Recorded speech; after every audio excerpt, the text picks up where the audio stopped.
और आइए आगे बढ़ते हैं, बात करते हैं बीजेपी नेताओं को मोदी मंत्र की। जी हां, ये आज की दूसरी बड़ी खबर है। दिल्ली में आज बीजेपी के राष्ट्रीय पदाधिकारियों की एक बहुत बड़ी बैठक होने जा रही है और अब से थोड़ी देर के बाद इस बैठक की शुरुआत होगी। प्रधानमंत्री नरेंद्र मोदी बैठक को संबोधित करेंगे और एनडीएमसी कन्वेंशन सेंटर में होने वाली इस बैठक का उद्घाटन प्रधानमंत्री नरेंद्र मोदी करेंगे, लेकिन अध्यक्षता करेंगे बीजेपी अध्यक्ष जेपी नड्डा। और इस बैठक में बीजेपी के राष्ट्रीय पदाधिकारियों के अलावा राज्य प्रभारी और सह प्रभारी के साथ ही प्रदेश इकाई के प्रमुख भी शामिल होंगे।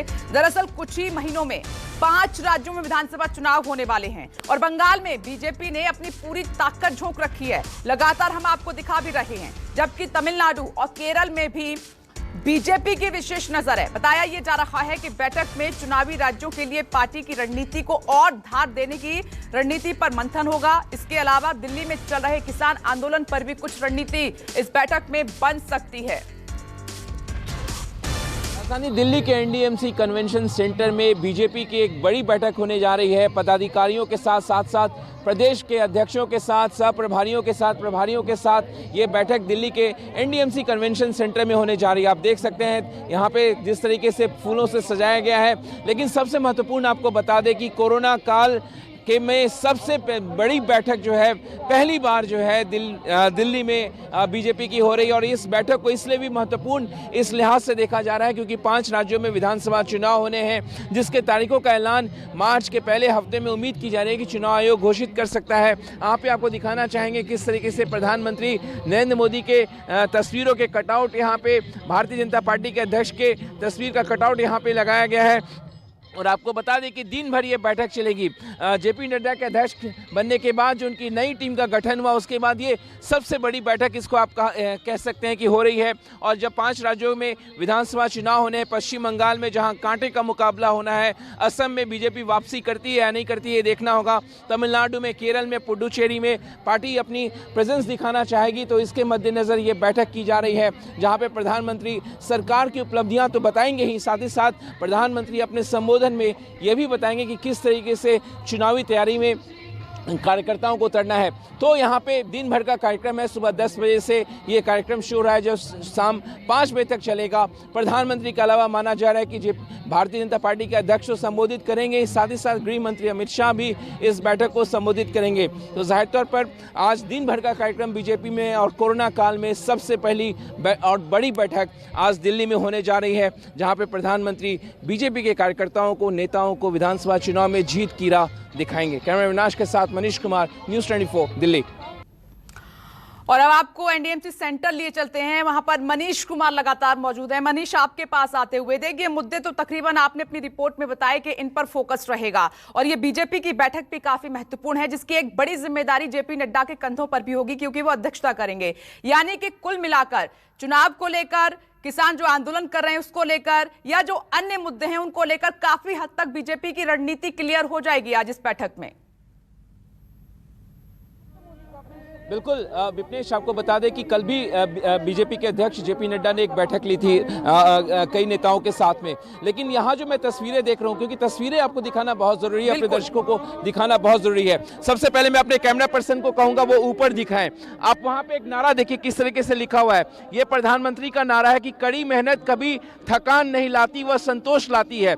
आपको पता है कि 7वां साल में प्रवेश करने जा रही है नरेंद्र मोदी की सरकार और कोई उसमें थकान नजर नहीं आ रही है। कार्यकर्ताओं को नहीं थकने की नसीहत प्रधानमंत्री दे रहे हैं। तो कड़ी मेहनत कभी थकान नहीं लाती, वह संतोष लाती है। दूसरी तरफ एक और नारा देखिए, काम को ही महत्वाकांक्षा बन जाने दीजिए। यानी कि लगातार कल भी नीति आयोग की जो बैठक हुई उसमें प्रधानमंत्री ने यही अपील लोगों के, मुख्यमंत्री को संदेश दिया कि किस तरीके से आत्मनिर्भर भारत की तरफ भारत को लेके जाना है। एक बड़ी तस्वीर, क्योंकि वो मैं नहीं दिखा पा रहा हूँ विपनेश, क्योंकि मेरे सामने ये यहाँ पे होर्डिंग बैनर लगे हुए हैं, लेकिन किसानों की आय किस तरीके से दोगुनी की जाए इसके लिए सरकार प्रतिबद्ध है। तो ये एक बड़ा सा बैनर नजर आ रहे हैं। बिल्कुल बिल्कुल, जेपी नड्डा अभी अंदर चले गए मेरे सामने, आपको थोड़ी देर। ठीक है मनीष, देखिए तस्वीरें सीधे आपको एनडीएमसी सेंटर से दिखा रहे हैं। जेपी नड्डा, जी हां, बीजेपी राष्ट्रीय अध्यक्ष वहां पर पहुंच चुके हैं और कन्वेंशन सेंटर में दाखिल होते हुए आपको नजर आ रहे हैं। ये लाइव तस्वीरें हैं इस वक्त आपकी टीवी स्क्रीन पर और लगातार बीजेपी की इस बड़ी बैठक पर हमारी नजर बनी हुई है। Manish, over to you. तुरंत भारतीय जनता पार्टी के राष्ट्रीय अध्यक्ष जेपी नड्डा मेरे सामने यहाँ संध्या प्रवेश के कन्वेंशन हॉल में पहुंच चुके हैं। प्रदेश अध्यक्षों का, नेताओं का, पदाधिकारियों का, जो मीडिया प्रभारी हैं, साथ साथ जो प्रवक्ता हैं, सभी का अंदर जाने का सिलसिला शुरू हो चुका है। मेरे सामने यहाँ पे भी कई बैनर पोस्टर, फिर एक जल जीवन मिशन जो है, आपको पता है कि जल जीवन मिशन सरकार की एक प्रमुख महत्वाकांक्षी योजना है। हर घर को नल से जल पहुंचाने की योजना है, जो कि महत्वाकांक्षी योजना है, जिसका प्रधानमंत्री ने ऐलान किया हुआ है और उसमें कार्य भी चल रहा है। तो ये तमाम कार्यों को लेकर यहाँ पे, क्योंकि मैं आपसे ये बता रहा था कि किसानों की आय किस तरीके से दोगुनी की जाए, ये क्योंकि 3 बॉर्डर पे आपको पता है किस तरीके से किसान पिछले 90 दिनों से 3 महीने पूरे हो रहे हैं। और किसान पंचायत जो पश्चिमी उत्तर प्रदेश में, हरियाणा में और साथ साथ राजस्थान में लगातार हो रहा, कहीं ना कहीं घेराबंदी हो रही है। इसी बीते हफ्ते हमने देखा कि बीजेपी अध्यक्ष जेपी नड्डा ने, अमित शाह ने एक बड़ी बैठक की, सभी नेताओं के इन राज्यों से कहा कि आप जाट के साथ नेताओं के साथ, खाप नेताओं के साथ आप संपर्क साधे, तो एक डैमेज कंट्रोल करने की भी कोशिश। लेकिन 5 राज्यों में जो विधानसभा चुनाव है विपनेश, उसको लेकर क्योंकि कांटे का मुकाबला पश्चिम बंगाल में है, एक बड़ी लड़ाई वहां पे देखने को मिलेगी। असम में बीजेपी की सरकार है, उसको वापसी करनी है। केरल में अपना, ठीक है मनीष, आप अपनी नजर बनाए रखिएगा। आज का दिन बहुत बड़ा है, बड़ी खबरें हैं और इस वक्त ये जो तस्वीरें हम आपको दिखा रहे हैं कि एनडीएमसी सेंटर बीजेपी राष्ट्रीय अध्यक्ष जेपी नड्डा पहुंच चुके हैं। आगे बढ़ते हैं, आज की तीसरी बड़ी खबर का रुख कर लेते हैं, जो कि गुजरात से है।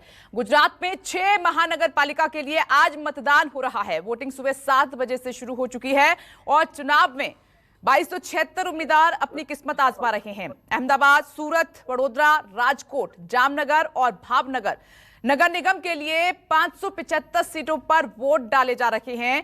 ये तस्वीरें आपके सामने। गुजरात में 6 महानगर पालिका के लिए वोटिंग सुबह 7 बजे से शुरू हो चुकी है। अहमदाबाद में अब से कुछ ही देर के बाद गृहमंत्री अमित शाह वोट डालेंगे और उसके बाद मुख्यमंत्री विजय रूपाणी शाम 5 बजे जो है अपने मत का इस्तेमाल करेंगे और वो एक प्रोटेक्शन के तहत वहां पर पहुंचेंगे पीपीई किट पहनकर। लेकिन पोलिंग बूथ से जो तस्वीरें हैं वो भी लगातार हम आपको दिखा रहे हैं। और अहमदाबाद से इस वक्त हमारे साथ भूपेंद्र जुड़ गए हैं ज्यादा अपडेट के साथ। भूपेंद्र, देखिए विधानसभा में जिस तरीके से जो रिजल्ट सामने निकल कर आया था वो सबके सामने है, लेकिन ये मिनी इलेक्शन है जो हो रहा है, निकाय चुनाव की वोटिंग जारी है, क्या अपडेट है आपके पास? ये भी काफी महत्वपूर्ण है।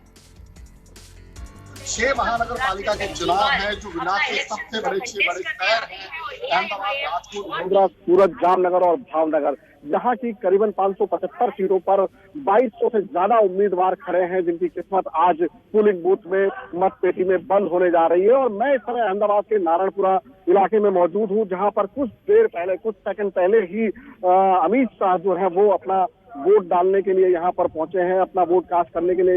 नमस्कार, मैं हूं मानक गुप्ता। अगर आपको हमारा ये वीडियो पसंद आया हो तो इसे लाइक और शेयर जरूर करें और हाँ, हमें सब्सक्राइब और फॉलो करना ना भूलें, ताकि आप देश और दुनिया की कोई खबर मिस ना करें। तो जुड़े रहिए हमारे साथ और देखते रहिए न्यूज़ 24।